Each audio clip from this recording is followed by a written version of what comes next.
왜 그러냐면 이것 때문에 그래요. 들이 있어서 그래요. 이게 여기서 지금 핵심 포인트란 말이야. 이게 여러분들이 마음대로 추론하지 말란 말이에요. 첫 번째 뭐냐면 제가 거기 그 프린트 드린 거랑 조금 살짝 다르게 편집을 했거든요. 보시면 숨겨진 내용 추론하기는 추론하기 문제는요. 얘는 지금 이 단원에서는 이렇게 나왔더라고. 숨겨진 내용 추론하기랑 그 다음에 사례 추론하기 뭐 이런 식으로 나눴는데 어차피 다 추론하기예요. 그리고 지금 추론하기 문제가 굉장히 많이 나오고 있어요. 그런데 얘네가 지금 보시는 것처럼 문제에서 글을 추론한 내용을 알맞은 것은 이렇게 주면 우리가 이제 대비를 해야 돼. 이건 어렵겠구나. 이거 분명히 내가 있는 거 그대로가 아니라 이게 뭔가 이렇게 위에랑 아래랑 문단을 이렇게 짬뽕해가지고 내가 좀 풀든가 아니면 뭔가를 보고서는 내가 좀 약간 생각해야 된다든가 그런 게 있겠구나. 이걸 우리가 대비할 수 있어요. 그런데 얘 이상하게 이렇게 줄 때도 있어요. 글의 내용을 이해한 것을 알맞은 것은 만약에 이렇게 준다고 한다면 이건 무슨 문제예요?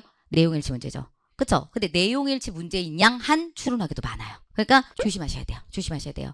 그러면 선생님 그러면 어떻게 해야 되는데요? 라고 하시는데 문제 푸는 방식은 똑같아요. 뭐라고 얘기를 제가 드리는 거냐면 문제 푸는 방식은 똑같다라는 게 어차피 추론하기도요. 추론할 수 있는 것들은 내용이 맞아야지 그 다음에 추론하는 겁니다. 그쵸? 내용 불일치는 다 없애야 돼요. 얘가 상승이 돼 여기가 하강이야. 그거는 절대로 안 되는 겁니다. 그런 추론은 안 돼요. 얘는 이렇다고 했는데 그거랑 반대되는 얘기가 나오는 건 추론이 안 되죠. 그러므로 여기 추론은 여기 아래쪽이든 위에 쪽이든 상관없이 내용일치 안 되는 것은 당연히 추론하기가 될 수가 없습니다. 추론할 수 있는 내용이 아닙니다. 그래서 걔네를 먼저 잡아 빼고 내용적으로 우리가 일치하는 거 있죠? 얘네가 다 네 가지를 추론하기로 줄 수가 없어요. 그렇게 하기가 너무 힘들어요. 그러다 보니까 내용이 일치하지 않는 거 그리고 내용일치 문제로 풀 수 있는 것도 중간중간 하나씩 들어가. 그러니까 이게 좀 이따 제가 설명을 드리겠지만 여기 있는 거 여기 봤더니 요 내용을 봤어. 그랬더니 여기 동그라미 1, 2, 3, 4 이렇게 있는데 얘는 내용일치가 안 돼. 그러니까 얘는 땡. 그리고 봤더니 얘가 요 내용이야. 그럼 너는 그냥 살려야지. 그대로 제시하고 있으면 그건 추론할 수 있는 거니까 내용일치가 완벽하게 똑같이 되면. 그리고 난 다음에 두 가지가 내가 고민이 되는 거야 이제. 그 두 가지 같은 경우에서는 얘는 이제부터는 가시는 거죠. 어떤 식으로 가시는 거냐. 이런 식이겠죠. 여기 있는 내용하고 여기 있는 내용하고 요렇게 합쳐서 요걸 풀어야 된다든가. 이런 식이라고 이제. 남겨진 것 중에서 이제 고민하시는 거라고. 딱 그 부분만 딱 떨어지는 게 아니라. 우리가 제가 얘기했었잖아요. 내용일치라는 건 뭐예요? 아까 말씀드린 것처럼 요 한 줄만 봤는데 불구하고 그대로 요거를 할 수 있는 거. 이걸 내용일치라고 우리가 얘기하는 거야. 근데 그렇지 않고 위에 있는 내용과 아래에 있는 내용을 합쳐서 종합적으로 생각해가지고 풀어야 되는 문제 추론하기. 이렇게 얘기해요. 또 여기에 무슨 사례가 나왔어. 어떤 사례가 나왔는데 그 사례를 비슷한 사례인 건지 좀 보는 거. 이거는 사례 추론하기. 어쨌든 추론하기. 그래서 지금 말씀드린 게 뭐냐면 내용일치로부터 먼저 풀어라.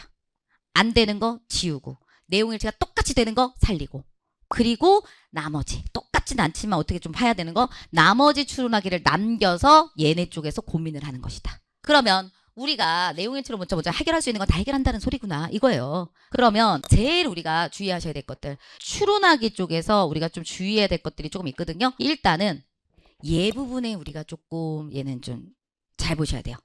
얘라고 하는 게 우리가 내용일치에서 무시했잖아. 그죠? 얘라고 하는 거는 특히 주제문에서 무시했잖아. 무시했단 말이죠. 왜? 이건 얘인 거지. 그 주제를 담고 있지 못한다. 뭐 이런 얘기 했었죠. 근데 추론하기에서는 얘가 좀 중요합니다. 왜냐면 그 사례를 그대로 갖고 와서 우리가 생각해야 되는 것들이 있기 때문에 얘 부분은 반드시 표시를 해주시기 바랍니다. 그 다음에 여기서 얘기한 것은 또 뭐라고 얘기할 수 있냐면요. 첫 번째 얘 잘 봐라. 그 다음에 두 번째는 어려워요. 내가 만약에 지문을 봤는데 몰라. 추론하라는데 뭐라는 거야? 막 이런 생각이 들어. 그러면 어떡하냐면은 머리를 비우세요. 그때부터 막 생각을 해서 그러니까 그래서 그러므로 이렇게 가면은 세상의 모든 것들이 다 돼요. 틀린 거 하나도 없게 좀 느껴져요. 그러면 머리를 비우시고 어떻게 생각하시냐면은 제시한 단어, 다시 말해서 선택지에 있는 단어, 처음 보는 단어, 그 단어를 위로 올라가서 빨리 찾아.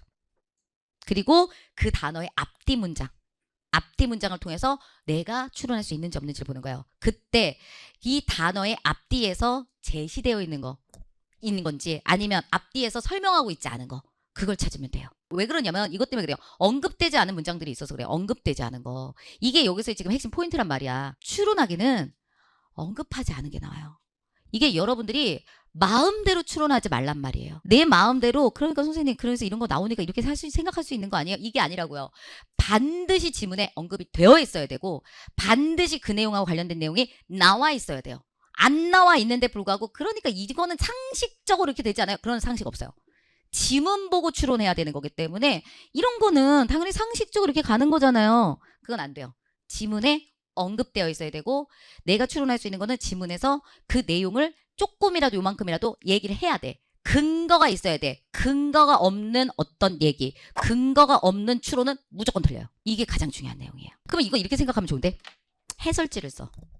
여러분들이 문제가 나왔는데 해설지를 써. 그러면은 내가 추론하기 여기서 동그라미 3번 무슨 얘기를 했어. 그러면 이거는 이 부분을 통해서 추론할 수 있어요. 이렇게 해설지를 써야 되지 않겠습니까? 근데 거기 해설지에다가 이 부분은 지문에는 없으나 상식적으로 생각할 수 있습니다. 이래요? 그런 거 없잖아. 바로 그 부분이에요. 바로 그렇게 생각하시면 된다고요.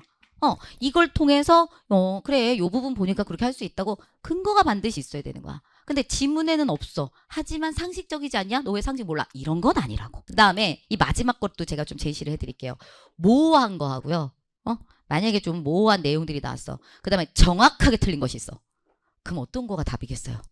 정확하게 틀린 거 하고 그냥 넘어가세요. 제발 여기다가 모든 힘을 다 쏟아서 5분씩 사용하지 말고 그 5분씩 그렇게 사용하잖아요. 그러면 더 틀려. 왜냐면 처음에 내가 봤던 게 답이야. 그런 경우 너무 많죠. 왜? 추론하기니까 진짜 말 그대로 추론해. 그러니까 그래서 그러므로 상식적으로 이래서 이러니까 그리고 내가 행정법에서 배웠는데 행정법에 이런 내용이 있으니까 이 내용은 아마 그럴 것이야. 도대체 왜 그러는데? 그런 거 갖고 오시면 안 돼요. 지문에 있는 내용만을 가지고 추론해요. 만약에 모호한 것과 정확하게 틀린 게 나오면 그냥 틀린 거 완벽하게 상승인데 하강인데 상승 이렇게 나온 거 있죠. 많은데 적은 거, 적은데 많은 거 이렇게 나온 거 있죠. 그거 틀렸다고 그냥 하시고 넘어가시기 바랍니다. 그렇게 넘어가셔야 돼요. 시간을 거기서 다 쓰시면 안 됩니다.